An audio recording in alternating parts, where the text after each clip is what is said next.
یہ آگ کے پجاریوں کا یہ عقیدہ ہے، سال بعد آگ کو جلانا، بتیوں کو جلانا، گھروں کو چراغاں کرنا، آگ کو سامنے جلا کے اس کو روشن کر کے سجدہ کرنا، یہ مجوسیوں کا کام ہے۔ معذرت کے ساتھ یہ طریقہ مجوسیوں سے رافضیوں میں اور رافضیوں سے ہوتا ہوا مسلمانوں میں یہ داخل ہوا ہے۔ کوئی آگ، کوئی چراغاں، کوئی روشنی، کوئی روحوں کا واپس آنا نہیں۔ یہ جو کہتے ہیں کہ ہر کام کا فیصلہ اس رات کو ہوتا ہے، یہ بات اللہ کے قرآن کے خلاف ہے۔ سورۃ الدخان ہے، 25واں پارہ ہے، اللہ تعالیٰ نے وضاحت کی، انا انزلناہ فی لیلۃ مبارکۃ انا کنا منذرین فیہا یفرق کل امر حکیم۔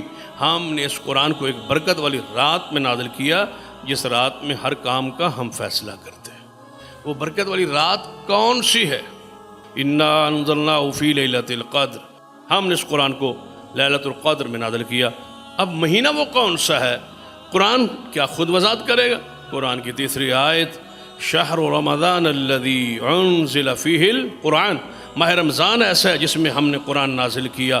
اس قوم پر رحم کریں، یہ قیامت والے دن آپ کے ہاں گریبان پکڑے گی۔